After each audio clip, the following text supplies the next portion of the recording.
Hello, everybody, and welcome to another edition of Ohio DD Talks. I am your host, Michael Denlinger, as well as council member with the Ohio DD Council. Today on the show, we're going to be talking to you about advocacy and DD awareness. And what that means, for anyone who may not know or may need more information, is this month is dedicated to individuals with disabilities and advocating for things that we need and advocating for each other in the state and across the country. Today on the show with me, I have my esteemed guest, Sherry Cooper, who also is a former DD Council member, and Nathan Turner, who's been very big for years in the advocacy world, and they both have been very big and active in the advocacy community for years. And um, with that, we'll just get started, and I'm gonna have Nathan and Sherry introduce themselves and tell you a little bit about themselves. Nathan, we'll start with you. How are you? I'm doing really well, Michael. Thank you so much for having me. I really do appreciate it. And congratulations on the big opportunity that you have before you with the DD Council. I know you're going to do great things, and we're so proud of you, and we're excited to see what's ahead for the council. But just a little bit about myself. I'm from Holland, Ohio, which is near Toledo, Ohio, and I've been very active with self-determination at the Lucas County Board of Developmental Disabilities in their community inclusion department. I was the founding president. I'm still president of Salute, their advocacy organization for individuals with disabilities, Self-Advocates Lucas Toledo, and I'm also uniquely on the board of directors for the Lucas County Board of Developmental Disabilities. So I'm positioned very well to be able to get feedback from individuals and families and deliver that feedback to board administration, which informs how services are rendered. That that is great, Nathan, and we're definitely going to get more into that. But right now, Sherry, let's turn it over to you. Tell us about yourself. How are you? I'm fine. And thank you, Michael, for having me today. And I would like to congratulate you as well on your opportunity that I'm sure you will tell the world about later. But my name is Sherry Cooper. I'm a graduate of St. Clair Community College. I'm a public relations assistant at Goodwill Easterseal, Miami Valley.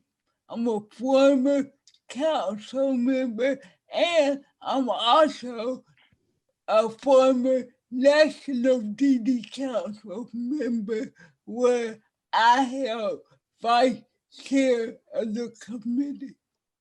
So that's me in a nutshell. I'm also a TED talker. Well, I've got some amazing guests with me today, ladies and gentlemen. Nathan, let's start out with you, sir. Tell us a little bit about how you got into advocacy and your early years of that, and kind of how you got where you are, and everything about what you're doing. You know.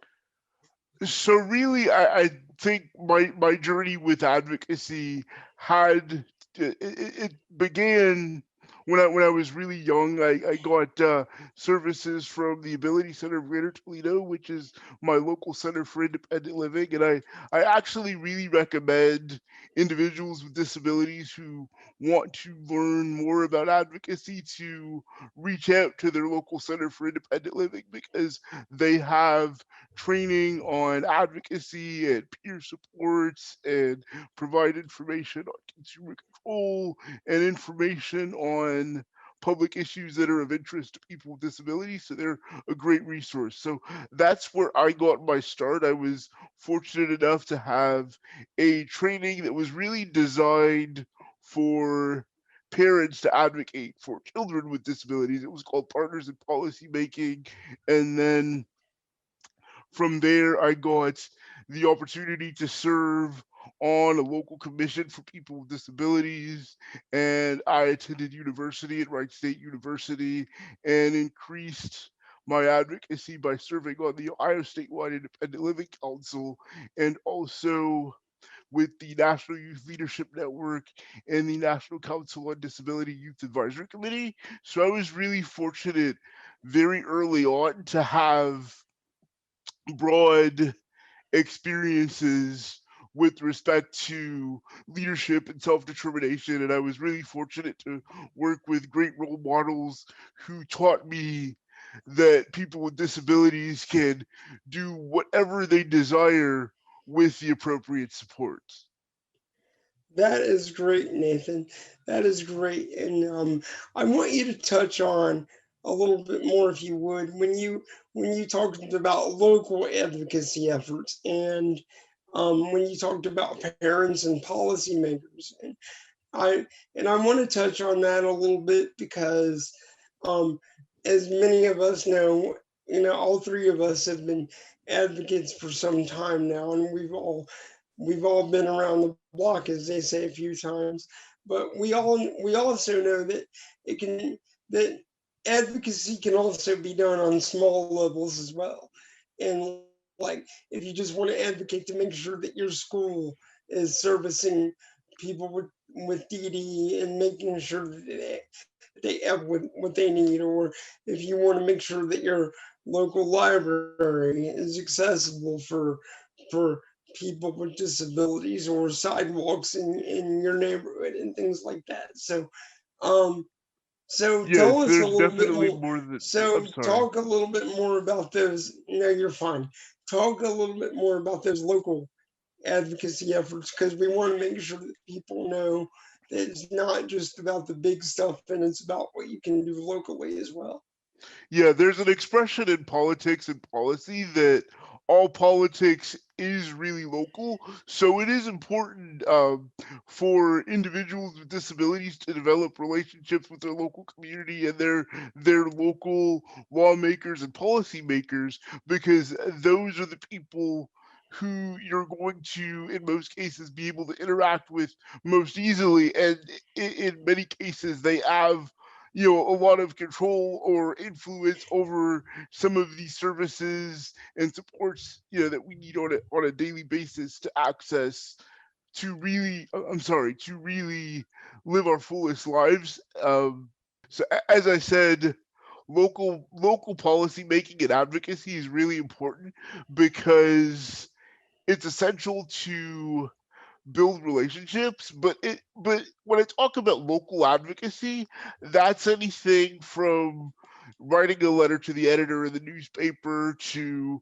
contacting a local or state rep with regard to an issue. I know in Toledo, transportation is really big right now, so a lot of our individuals are writing to um, those staffers and explaining that transportation is really important and advocating for increased funding and also advocating to change the way that transportation is funded because we're so underserved in the Toledo area. So the story here is that you don't need to sit on a board or a commission to advocate for yourself.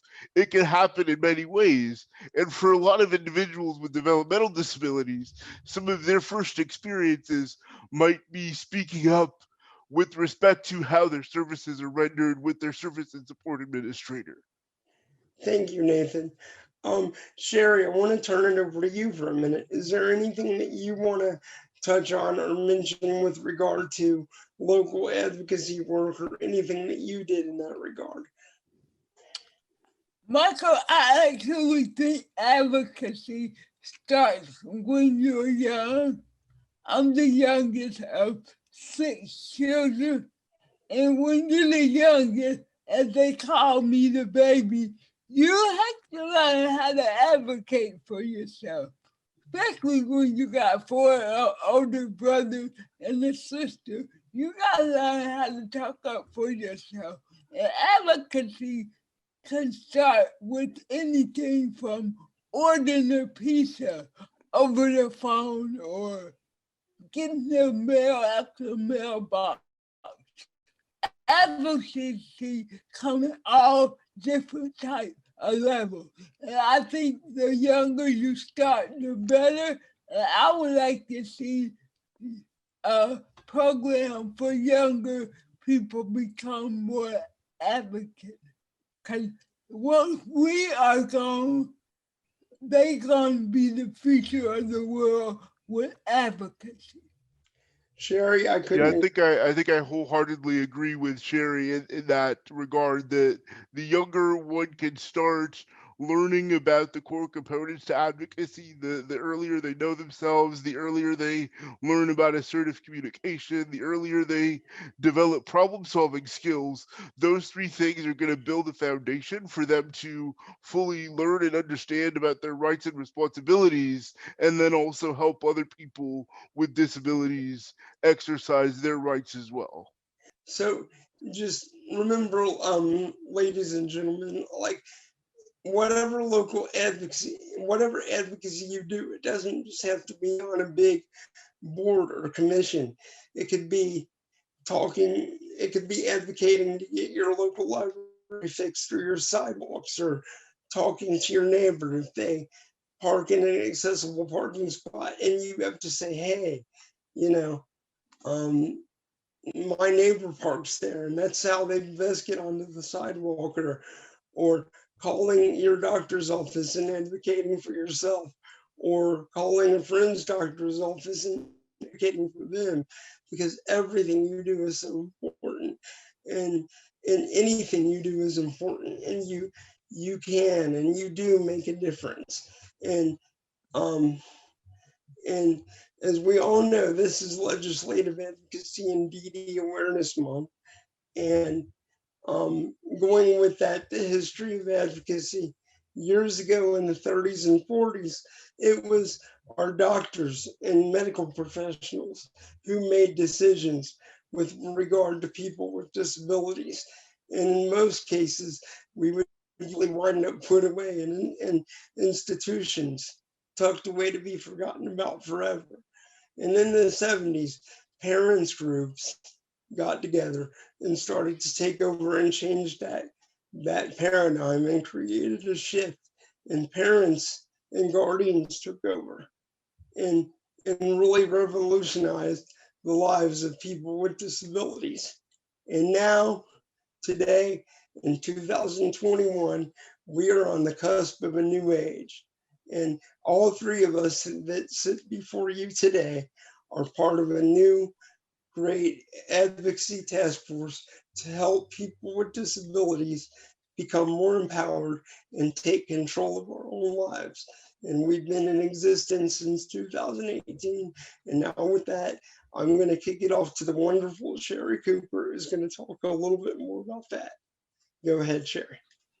Thank you, Michael.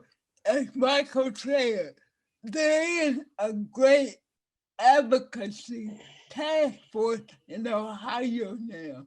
It was established in 2018 by the Ohio Developmental Disability Council and awarded to the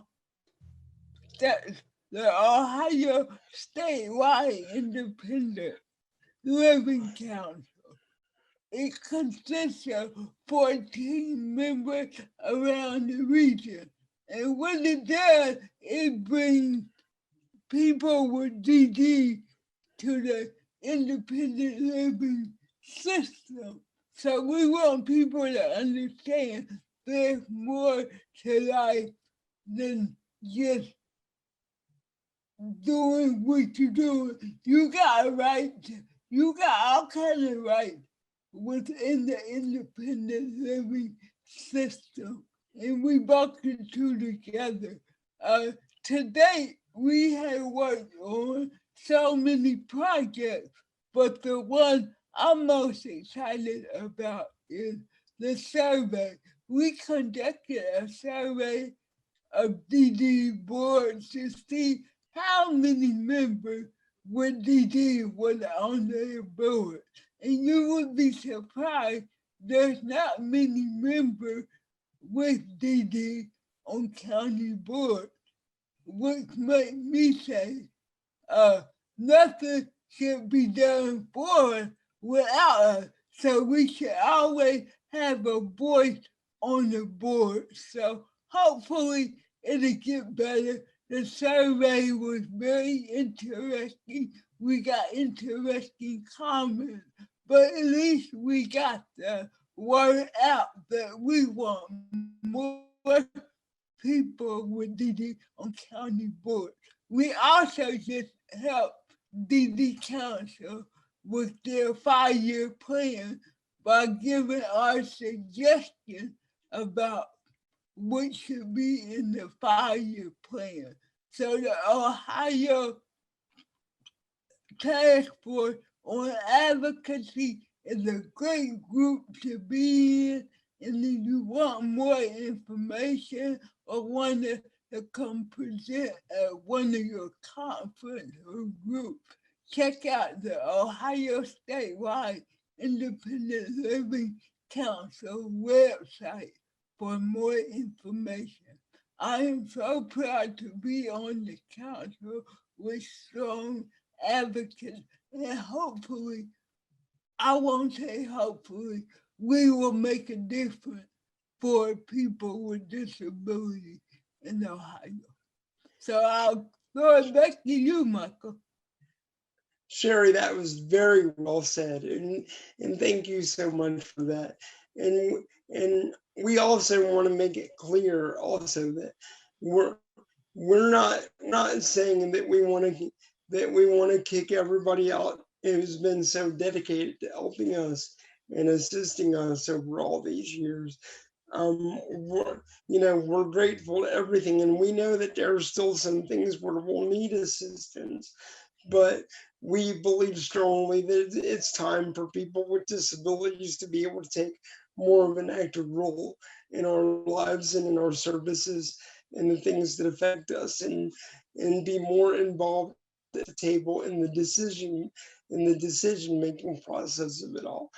But and it's still very much a collaborative effort. We as the task force feel that it's time for people with disabilities to take more control and more of an active role in the services that affect our lives. And Nathan, was there anything that you wanted to add to that?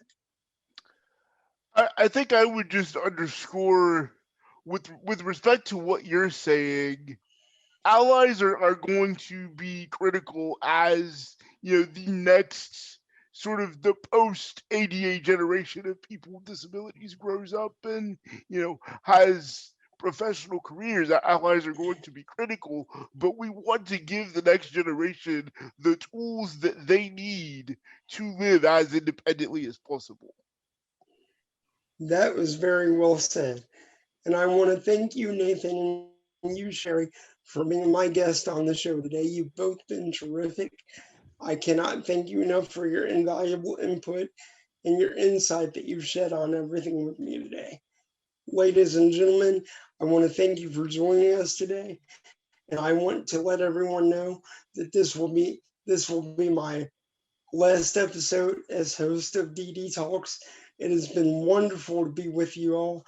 Thank you for allowing me to come into your lives every month and hopefully share some great insights on issues and topics that affect the lives of people with disabilities.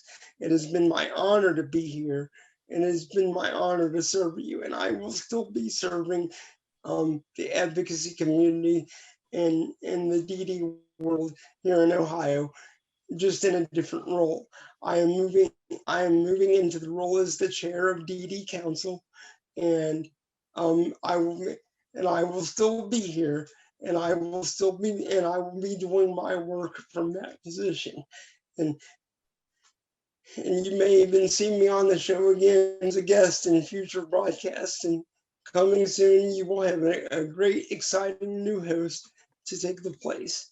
And I know that you'll be happy with the work that they do, and you'll continue.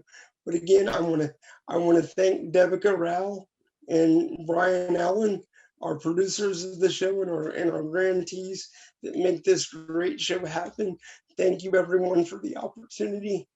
And as always, remember, love each other and be kind and be kind. There's not enough love in this world that goes on, and we could all use a little bit more. And remember, we always want to hear from you. So if there's a question or a comment you want to submit to the show, or even to me once I'm not here, I'll still be available through DD Council. And you can always reach us. Thank you, ladies and gentlemen. We always want to hear from you. Take care of yourself. Have a great day.